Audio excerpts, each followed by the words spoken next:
Hi, hi, and welcome to my channel.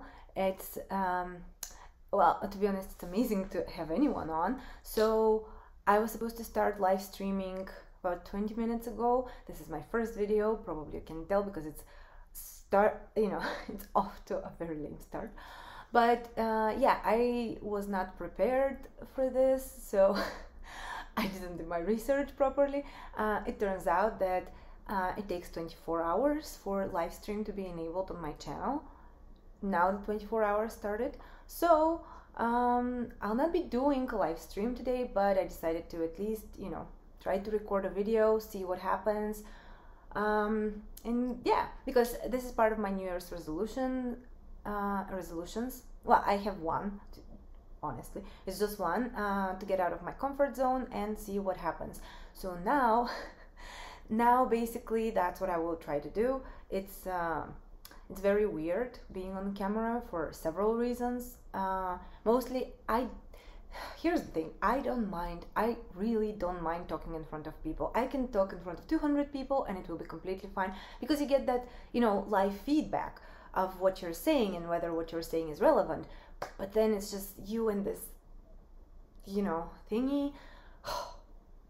So it's super nerve-wracking. No, not super nervous. You see, I'm supposed to be a writer and I cannot even speak, but we'll talk about that, I guess. And then what else? But yeah, I wanted to do live streams just because, we cannot obsess over every single detail, as I am, because I apologize for my voice. I think it's, when I hear it on camera, I obviously cringe a lot, and I look at my face and it's like, ugh, what's going on there? But it is what it is, and this is, part of my challenge for this year. I want to try and go live and provide value for you for 30 days in a row. And, just because I do want to upgrade everything that I do. And I find that, I've already been doing this for a couple of months, and I do have some results. I do have some, I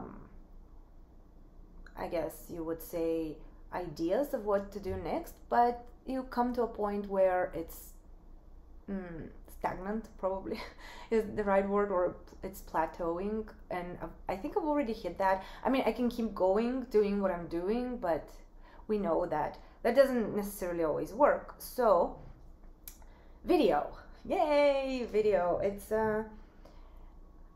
one of those things that's meant to really push you out of your comfort zone, and let's see what happens. So today I will be talking about two things. I will first introduce myself, because of course, I'm such an amazing person that everyone will want to know who I am. I'm joking, of course. This is part of the introduction. I'm a very sarcastic person, so maybe, and very ironic as well, so maybe that will come off. I try not to be, because in most cases it's very mean, but you cannot always have what you want. So lame. Anyway, moving on. So this is number one, and number two, we'll be talking about I'll be talking about what is the real reason why you cannot choose what to focus on, and why you cannot start writing your book, because for me that was a really big hurdle for a really long time. So I just want to talk about my experience with it, and hopefully give you a few tips that are going to help you overcome that that hurdle. I've used hurdle twice, now 3 times in the scope of 4 minutes. That this is going off splendidly, as you can tell. So, because I don't know myself, I guess, well enough, I have a cheat sheet, which is my my Instagram feed, because I already did a little bit of an introduction. But yeah, so basically my name is Desi. My full name is Desislava. It's it's a Bulgarian name, because I'm originally from Bulgaria. But in case you cannot pronounce it, you can always call me Daisy. I guess that's easier for most people. So that's also fine. I've heard other variations, also fine. It is what it is. It's a complicated name, I understand, and there are a lot of S's, so if you have a lisp, it gets even worse. And by the way, I did have a lisp. Oh, I forgot about that. I had a lisp when I was a kid, up until the age of maybe 7, I think. Yeah, I was going to a speech therapist to get rid of it. Let's see, but it does, by the way, it did come out when I was younger. It was coming out when I was nervous. I hope it doesn't happen today. So this is point number one. Oh, okay, so weird facts about me. I have a mild form of, I think it's called synesthesia. This is when, when you say words in your mind, they get, well, not necessarily words. It's just, for example, you would smell something, and then you would interpret that, your brain would interpret that as, I don't know, like you're feeling hot, for example. I don't know, this is just off the top of my head, but basically synesthesia happens when your senses get cross-wired in your brain. So for example, for me, when I hear words, I see colors. Associations was very difficult as a kid because I didn't realize that other people didn't function the same way. So for example, I would say somebody would tell me arrow, and I would be like blue, and they would be like, what does that mean? You need to say another subject. So what do you connect arrow to? Maybe bow. And I was like, well, brown. I don't know, because B is brown and O is white and W is a shade of brown from B. Like, it's just this weird combination, and I didn't know I had it until a few years ago.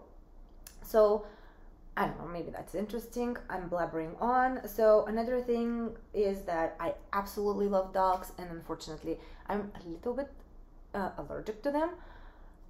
So this is, it's kind of maybe a poetic justice in a way, because I love dogs, but then, although I did have a dog when I was a kid, up until the age of, I think, 20, yeah, I had a dog. So, hypoallergenic dogs are probably fine, but I'm yet to discover that. I am getting a dog no matter what. My allergy will just have to learn to live with it.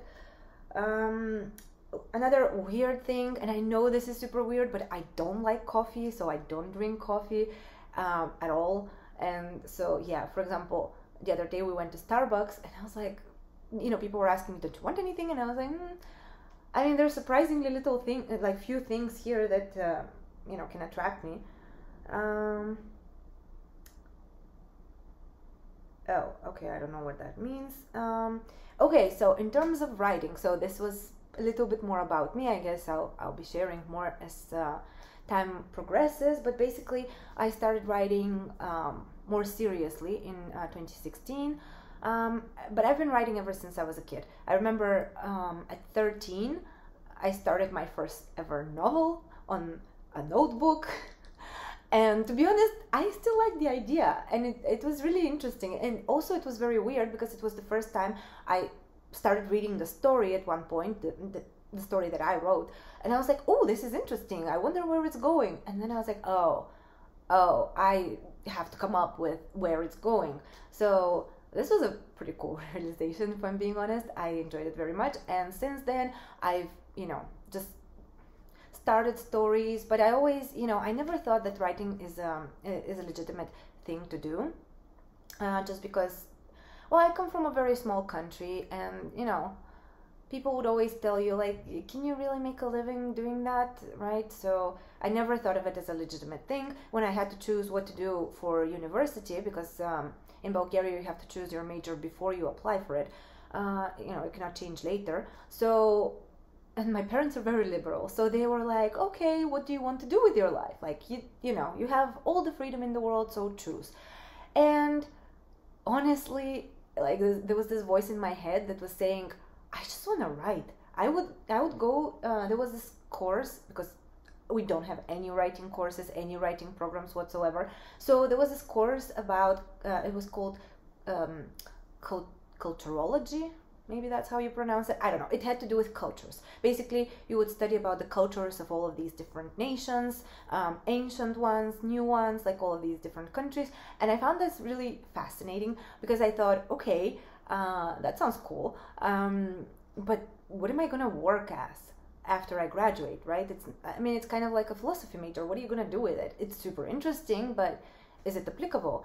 And I thought, okay, the only thing I can see with this is if I become a writer, but then how do I make money off of writing? And at that point in time, I just didn't see how that could happen. So so I basically gave up on it, but it always stayed with me.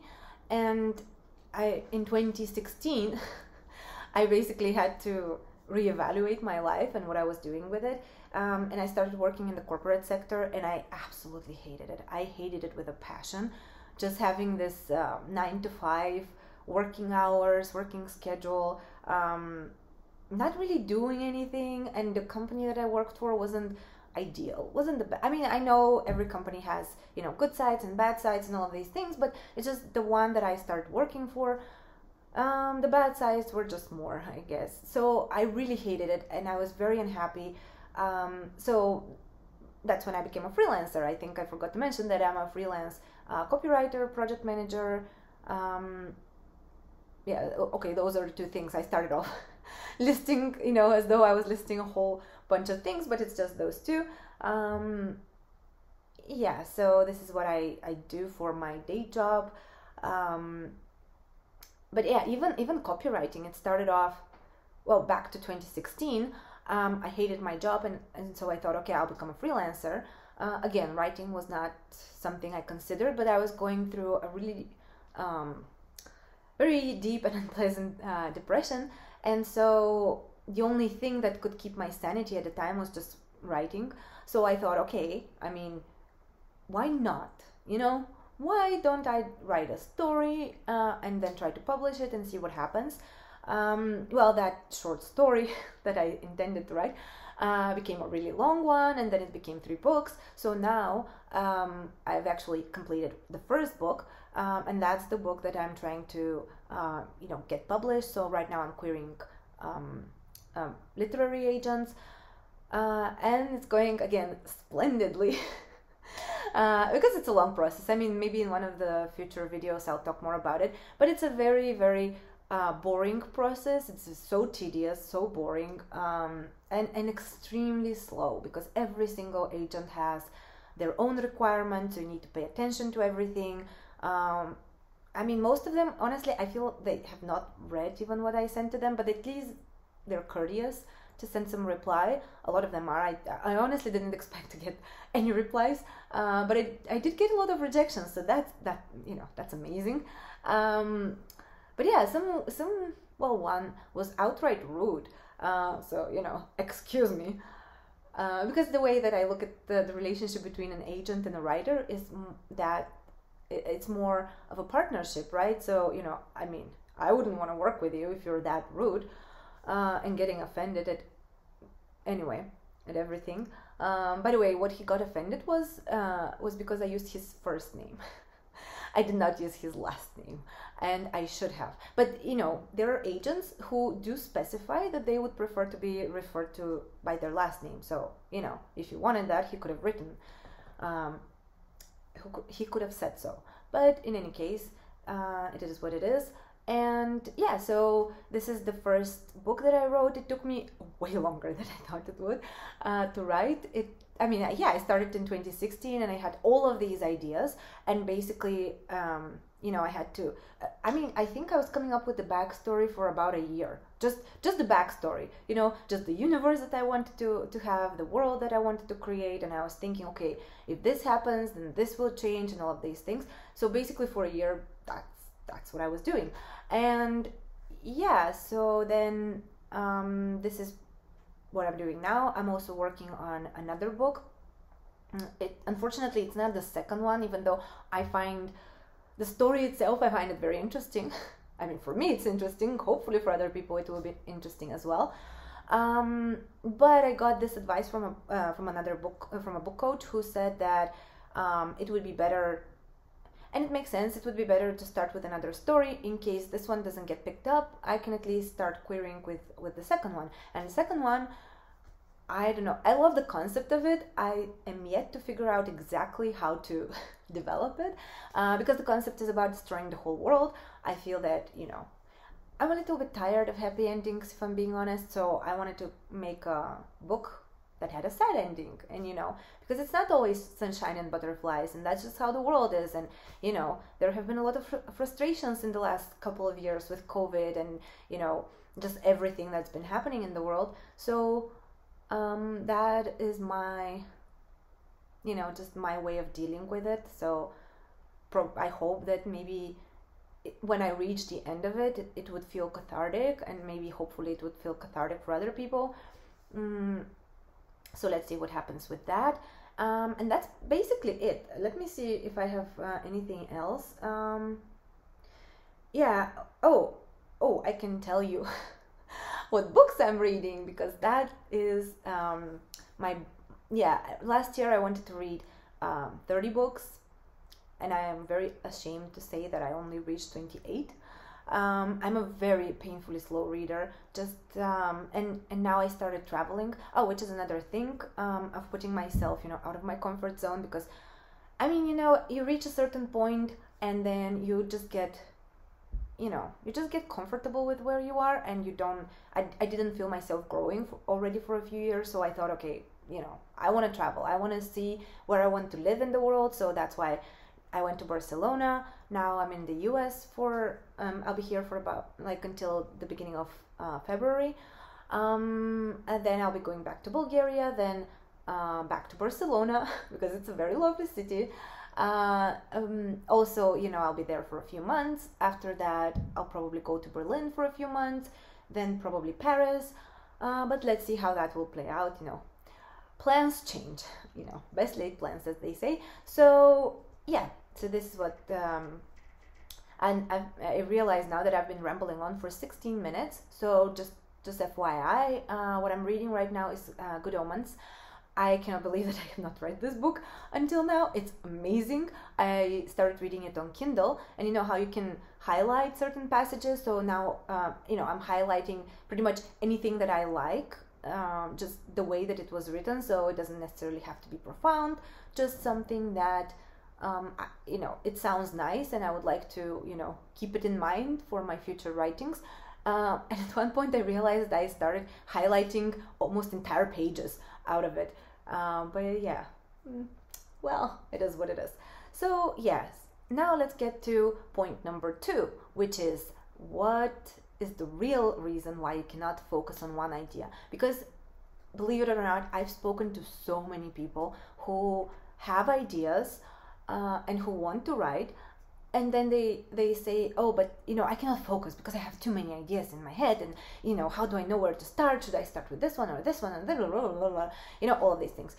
And the real reason why we do that, and why I did that as well in the past, was because it's because of fear. Let's call it as it is. It's just fear, because we're afraid that if we start writing, we will hate what we wrote, and therefore we'll start thinking, okay, I actually am not cut out for this.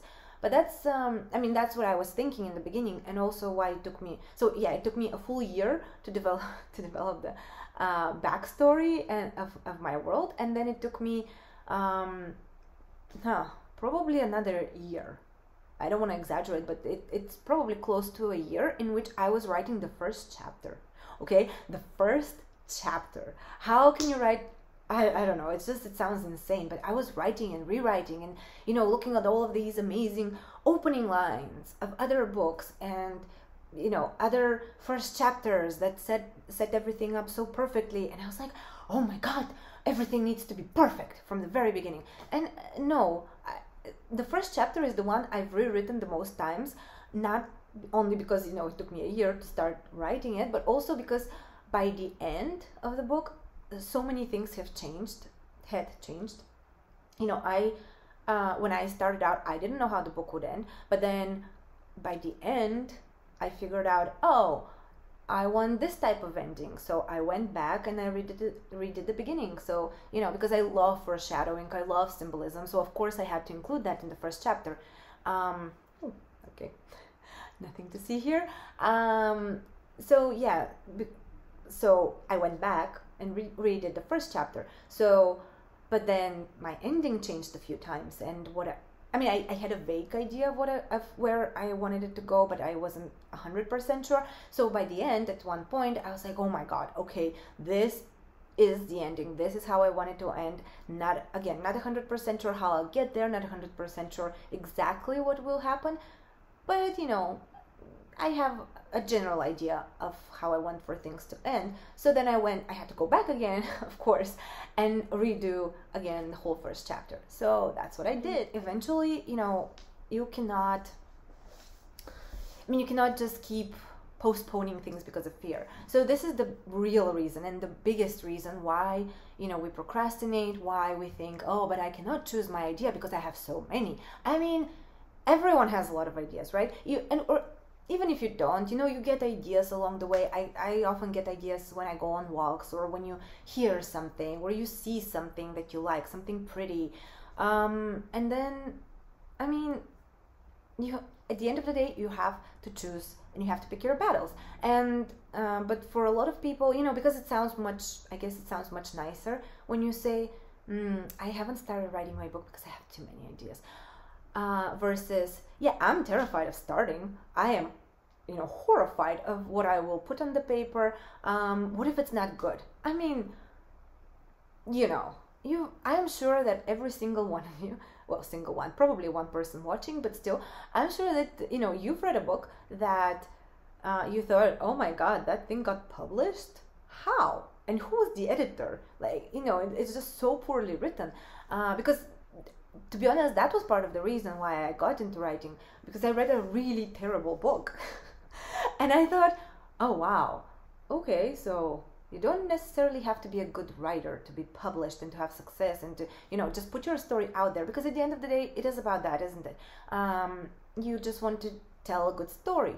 And so if people can relate to your story, then, even if you're not Ray Bradbury, right? Even if you're not like the best writer in the world, if your story is good, people are going to read it. It's not, again, not rocket science. It's not that difficult. It's just the way it is. So, I gathered my stuff. I gathered myself.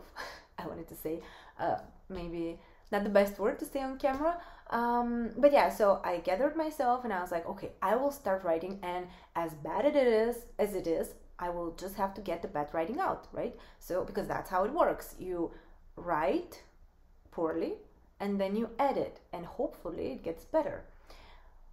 Or maybe it will not, but even if it doesn't matter, as long as the story is good, as long as you have a good hook. So yeah, so this is one of my biggest, one of my biggest tips as to how to overcome that fear is just to put your blinders on and just, how horses, they have these blinders that prevent them from seeing, getting distracted when they're walking. That's what you should put. Just put your blinders on, and the only thing you should be looking at is your laptop or, piece of paper or whatever it is, and just start writing. That's what it is. It's not that difficult. It's not, it's nothing to procrastinate over, really. So, yay! Those were my 2 cents on the matter. I hope you found value in this, and I hope, I guess, we had some technical issues, but maybe, hopefully, I'll see you again tomorrow. So, see you!